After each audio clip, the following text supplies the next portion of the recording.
Doctor Babasaheb Ambedkar यांनी औरंगाबाद एक शिक्षणाचं माहेरघर व्हावं या दृष्टीने पूर्ण प्रयत्न केला। मिलिंद महाविद्यालय या ठिकाणी उभं केलं।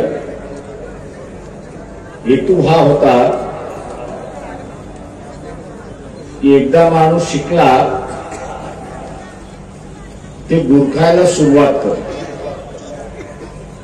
शिक्षण मिळालं की त्याला स्वतःचं बरं वाईट कळायला सुरुवात। आणि म्हणून बाबासाहेब म्हणत असत की शिक्षण हे वाघिणीचं दूध आहे आणि जो कोणी पिईल तो असणारा गुरखल्याशिवाय राहणार नाही, अशी असणारी परिस्थिती आहे। पण आज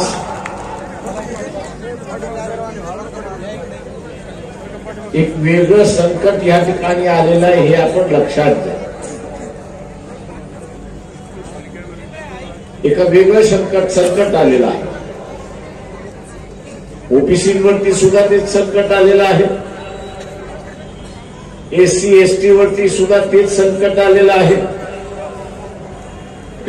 आणि मुस्लिम समूह ज्यांना 5% आरक्षण सुप्रीम कोर्टाने मान्य केलेलं आहे ते लागू करा म्हणून अशी मागणी मागतात आहे। ही परिस्थिती आज ओबीसीचं आरक्षण पूर्णपणे धोक्यात आले। विधानसभा निवडणुकीच्या अगोदर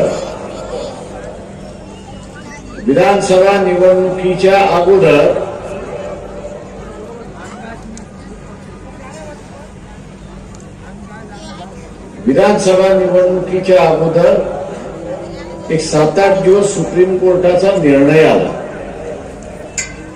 त्या निर्णयामध्ये सुप्रीम कोर्टाने असं म्हटलं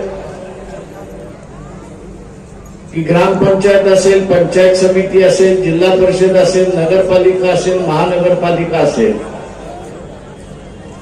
या ठिकाणी ओबीसीची जनसंख्या किती,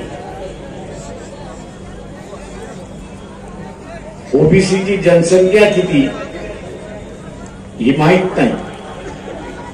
शासनाने आमच्या समोर ती काही सादर केली। आम्ही शासनाला अनेक वेळा विचारलं पण शासनाकडून उत्तर मिळालं नाही। आणि मग सरसकट 27% आरक्षण देणं हे कायद्याला धरून नाही। आणि म्हणून त्यांनी महाराष्ट्र शासनाला आदेश दिला की आपल्याला असणारा स्थानिक स्वराज्य संस्थेतल्या निवडणुका घ्यायच्या आहेत त्या आपण निश्चितपणे घ्या, पण घेत असताना ओबीसीना आरक्षण राहणार नाही हे आपण असणारा लक्षात ठेवा। म्हणजे ओबीसीचं आरक्षण त्यांनी स्थगिती केलंय। का स्थगिती केलंय तर ग्रामपंचायत असेल, जिल्हा परिषद असतील, पंचायत समिती असेल, नगरपालिका असेल, महानगरपालिका या हद्दीमध्ये ओबीसीची टक्केवारी किती ही माहित नाही, म्हणून त्यांनी स्टे दिलाय। अशी परिस्थिती आहे। ती टक्केवारी मिळाली की त्या प्रमाणात आपल्याला सुरुवात करता येईल असं सुप्रीम कोर्ट म्हणतंय। मित्रो, अचानकपणे असणारा जरांगे पाटील यांनी माघार घेतली। माघार का घेतली तर त्यांच्या हातामध्ये एक हत्यार आलं। काय हत्यार आलं तर हा सुप्रीम कोर्टाचा निर्णय एक हत्यार आला। उद्याची विधानसभा संपेल, नवीन सभागृह स्थापन होईल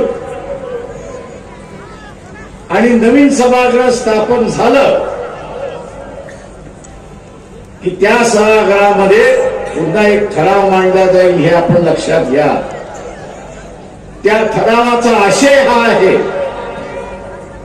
आणि राहणार आहे की सुप्रीम कोर्टाने जनगणना झाल्याशिवाय स्थानिक स्वराज्याच्या निवडणुका मान्य होणार नाही, आरक्षण मान्य होणार नाही। आणि म्हणून जनगणनेचा ठराव हे सभागृह करते। पण हे सभागृह ठराव करत असताना हेही नमूद करते की सुप्रीम कोर्टाने ओबीसीची टक्केवारी किती ही माहित नसल्यामुळे त्यांनी स्थगिती दिलेली आहे। त्याच पद्धतीने हे सभागृह ओबीसीचं शैक्षणिक आणि नोकऱ्यातलं आरक्षण यालाही स्थगिती आदेश देते. आकडेवारी आली, डेटा आला की मग आपण त्याला लागू करू अशी असणारी परिस्थिती. मित्रो, ओबीसीचं आरक्षण संपवण्याची प्रक्रिया सुरुवात झाली. मी तमाम ओबीसीना आवाहन करतो की भर पावसामध्ये वंचित बहुजन आघाडीने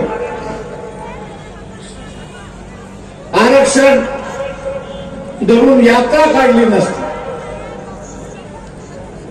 तर अनेक गावं पेटली असती अशी परिस्थिती. अनेक गावं पेटली, ओबीसींची घरं जळाली. 77-78 साली नामांतराच्या वेळेस काय झालं ते मी पाहिलेलं आहे, अनुभवलेलं आहे, बघितलेलं आहे. ते पुन्हा होऊ नये म्हणून आपण असताना भर पावसामध्ये यात्रा काढून इथलं वातावरण नुसतं शांत केलं नाही तर ओबीसीने एक दिलासा दिला की आम्ही वंचित बहुजन आघाडी हा आपल्या पाठीशी ठामपणे उभा. आज आपण बघत असाल की भारतीय जनता पक्षाचं नवीन स्लोगन निघालं, बटेंगे तो कटेंगे. अरे बाबा,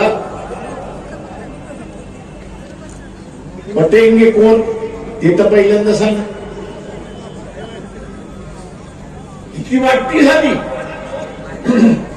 इतकी वाटती झाली है, बट्टा बन चुका है. एक तरफ ओबीसी है और दूसरी तरफ मराठा है. वाटती झाली. ओबीसी म्हणतो मी मराठ्याला मतदान देणार नाही आणि मराठा म्हणतो मी ओबीसीला मतदान देणार नाही. वाटती तर झाली. बटेंगे तो पुरा हो गया. त्याला हातभार कोणी लावला तर भारतीय जनता पक्षाने हातभार लावला. त्याला हातभार कोणी लावला तर काँग्रेसने हातभार लावला. त्याला हातभार कोणी लावला तर शरद पवारांनी त्याला हातभार लावला. मी त्या ओबीसीला विचारतो, तुम्हाला आरक्षण पाहिजे की नको? आरक्षण पाहिजे असेल तर वंचित बहुजन आघाडीला मतदान करा हे आवाहन मी आपल्या सगळ्यांना या ठिकाणी करतो. जे सांगितलं जातंय की धर्म खतऱ्यामध्ये आहे, मी ओबीसीला विचारतो, जाहीर विचारतोय, आपल्या घरातला जो देवारा आहे, वाड वडिलांपासून आलेला देवारा जो आहे, हा देवारा ज्या दिवशी आपल्या घरातून आपण काढणार त्या दिवशी धर्मावरती संकट आलंय असा मानणारा मी आहे. पण जोपर्यंत ओबीसी घरामधल्या असणाऱ्या देवाऱ्याची पूजा अर्चा करत राहील तोपर्यंत धर्मावरती कुठलं संकट नाही हे आपण असणारं लक्षात घ्या. संकट जे आलेलं आहे ते आरक्षणावरती आलेलं आहे आणि आणणारे कोण आहेत तर काँग्रेस हे आहे आणि भारतीय जनता पक्ष या दोन्ही आघाड्या आहेत हे आपण लक्षात घ्या. आणि म्हणून ओबीसीनं सावधान. आज घरामध्ये तलाठी आहे, आज घरामध्ये ग्रामसेवक आहे, अधिकारी आहे, डॉक्टर आहे, इंजिनियर आहे आणि अनेक ठिकाणी हॉस्पिटल्स उभ्या केल्यात अशी असताना परिस्थिती. याचं कारण आरक्षण नाही. याचं कारण आरक्षण नाही.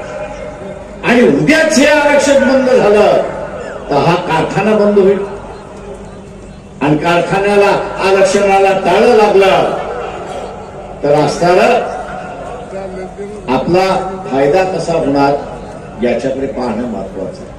आणि म्हणून ओबीसीने वंचित बहुजन आघाडीच्या पाठीमागे उभं राहावं असं आवाहन मी या ठिकाणी करतो. त्याचबरोबर इथे एससी एसटी जे आहे त्याचं आरक्षण तर संपलंय असं मी म्हणेन. काँग्रेसच्या नादी लागलात लोकसभेला.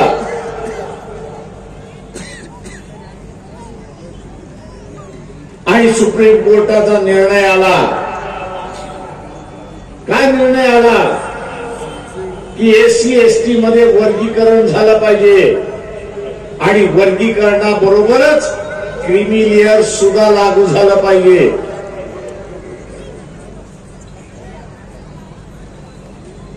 ओबीसी मधलं क्रीमी लेअर वेगळं आहे, एससी मधलं क्रीमी लेअर वेगळं आहे, एससी आणि एसटी मधलं क्रीमी लेअर वेगळं आहे. ओबीसीच्या क्रीमी लेअर मध्ये तुम्हाला जाताना 15 लाखाच्या उत्पन्नावर 15 लाख उत्पन्नाच्या आतमध्ये असाल तर तुम्ही क्रीमी लेअर मध्ये जात नाही. परंतु एससी एसटी साठी सुप्रीम कोर्टाने क्रीमी लेअर ठरवत असताना